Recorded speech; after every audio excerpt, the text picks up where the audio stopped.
পাপড়ি চাট, ফুচকা, ভেলপুরি আমরা সকলেই ভীষণ খেতে ভালোবাসি।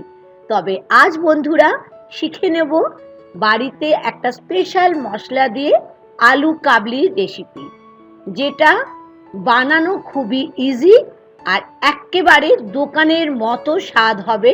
একটা স্পেশাল মশলা দিয়ে বানিয়ে নেব। বলতে বলতে আমার তো জিভে জল চলে আসছেই, আশা করি আপনাদেরও আসছে। তাহলে চলুন শিখে নিই আজকের রেসিপি আলু কাবলি। আমি এখানে আলু নিয়েছি দুটো, যেটা আগের থেকে সেদ্ধ করে রেখেছিলাম। ওজনে হচ্ছে 250 থেকে 300 গ্রাম। আলুর খোসাটা ভালো করে পরিষ্কার করে নিচ্ছি, ঠিক এরকম ভাবে। আর আলু কাবলির আলুর কাটার জন্য কিন্তু কোনো রকম সাইজে কাটার দরকার নেই। দেখে নিন আমি কিভাবে কেটে নিচ্ছি। আর বন্ধুরা, আজ আমি আলুটা সেদ্ধ করেছি মাইক্রোওয়েভে যদি আলু সেদ্ধ করেন তাহলে আলুটা খুব ভালো সেদ্ধ হয়, ভেতরে যে একটা জল জল জিনিস সেটা থাকে না। যদি মাইক্রোওয়েভে করেন তাহলে ফুল মাইক্রোতে দুটো আলু সেদ্ধ করেছি আমি 4 মিনিটে। 4 মিনিট দেবেন, তবে আলুটাকে অবশ্যই একটু ফুটো করে নেবেন। এখন আলুটা কেটে নিয়ে নিলাম। ব্ল্যাক সল্ট হাফ চামচের মতো নিয়ে নিচ্ছি, লবণ টেস্ট অনুযায়ী। আর এখানে নিয়েছি অঙ্কুরিত ছোলা, যেটা বড় চামচের 2 চামচ। ছোলাটা আমি আগে ভিজিয়ে রেখেছিলাম, আর এই অঙ্কুরিত ছোলা দিলে কিন্তু খুবই খেতে ভালো লাগে। আর এখানে নিয়েছি বড়তে চামচের 2 থেকে 3 চামচ সেদ্ধ ছোলাটাকে আমি আগের থেকেই সেদ্ধ করে রেখেছিলাম। আলু কাবলিতে এই 2 ধরনের ছোলা অবশ্যই দেবেন। নিয়েছি কাঁচা লঙ্কা, যেটা 2 থেকে 3টে আমি কুচিয়ে নিয়েছি। আর নিয়েছি ধনেপাতা বেশ খানিকটা। লঙ্কার ঝাল নিজেদের পছন্দ মতো নেবেন। এখানে নিয়েছি একটা ছোট পেঁয়াজ, একদম ছোট ছোট করে কেটে রেখেছিলাম। অল্প পেঁয়াজ আমি বাঁচিয়ে রাখলাম। নিয়েছি চাট মশলা হাফ চামচের মতো, এটা অপশনাল, দিলে কিন্তু খেতে খুব ভালো হবে। হাফ চামচ নিয়েছি কাশ্মীরি রেড চিলি পাউডার, এটা রং হওয়ার জন্য, এটা অপশনাল। আর এটা অবশ্যই দিতে হবে, এই সেই মশলা, ভাজা মশলা। এটা আমি জিরে নিয়েছি 1 চামচ, ধনে নিয়েছি 2 চামচ, আর 2টো শুকনো লঙ্কা শুকনো তাওয়াতে ভেজে ভালো করে রোস্ট করে গুঁড়িয়ে নিয়েছি। আর নিয়েছি 1 চামচের মতো লেবুর রস আমি এখানে পাতিলেবু দিয়েছি, আপনারা ইচ্ছে হলে গন্ধরাজ লেবুও নিতে পারেন। আলু কাবলির মেন যেটা উপকরণ সেটা হলো তেঁতুলের পাল্প, মানে তেঁতুলের যে জলটা সেটা অবশ্যই দিতে হবে।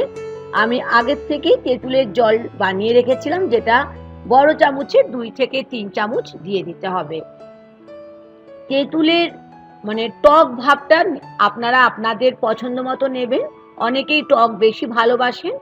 এখন যেটা কাজ, আলু কাবলির ফাইনাল স্টেজ, মানে খুব ভালো করে একটু সময় নিয়ে আমাদের মিশিয়ে নিতে হবে সেদ্ধ আলুর সঙ্গে ছোলা আর তার সঙ্গে সমস্ত মশলাগুলো। দেখলেন কত সহজে তৈরি হয়ে গেল দোকানের মতো করে আলু কাবলি।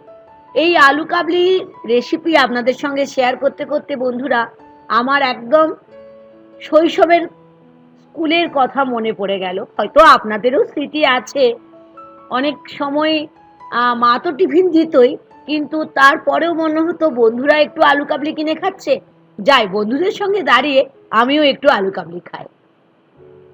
তাই আজকে মনে হলো শৈশবের কথা আপনাদের সাথে শেয়ার করলাম।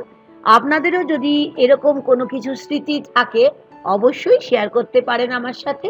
ওপর থেকে তেঁতুলের জল আরও 2 চামচের মতো দিয়ে আরও ভালো করে আমি মিশিয়ে নিচ্ছি, তার কারণ আমি একটু টেস্ট করে দেখলাম টকের ভাবটা কম আছে। আলু কাবলিতে প্রধান উপাদানই হচ্ছে তেঁতুলের, যেটা দিলাম মানে তেঁতুলের জল। এখন হচ্ছে আমাদের পরিবেশন করার সময়। আমি এখানে ঠিক দোকানে যেমন ভাবে পাতা দেয় সেরকম ভাবে নিয়ে নিচ্ছি 2টো পাতা, পরিবেশন করে দিচ্ছি দোকানের মতো করে। বাড়িতে একটা বিশেষ মশলা দিয়ে তৈরি আলু কাবলি। আশা করি আজকের রেসিপি আপনাদের ভীষণ ভালো লেগেছে। ভালো লাগলে বরাবরের মতো লাইক আর শেয়ার করতে ভুলবেন না। ওপর থেকে একটু পেঁয়াজ আর ভাজা মশলা ছড়িয়ে একটু দিলাম ধনেপাতা, আর ইচ্ছা হলে একটু ঝুরি ভাজাও দিয়ে দিতে পারেন। নতুন বন্ধু হলে আমার চ্যানেলটিকে সাবস্ক্রাইব করে আমার সাথে থাকার অনুরোধ থাকলো। আশা করি আজকের আলু কাবলির রেসিপি আপনাদের ভীষণই ভালো লেগেছে। অনুরোধ থাকলো একবার আমার মতো করে বাড়িতে আলু কাবলি বানান আর আমাকে লিখে জানাবেন কেমন লাগলো আমার রেসিপি ফলো করে বাড়িতে আলু কাবলি খেতে। আজ এই পর্যন্ত বন্ধুরা, তবে আগে টেস্ট করে বলি কেমন হয়েছে। দারুণ হয়েছে। তাহলে আজ রাখি। Thank you.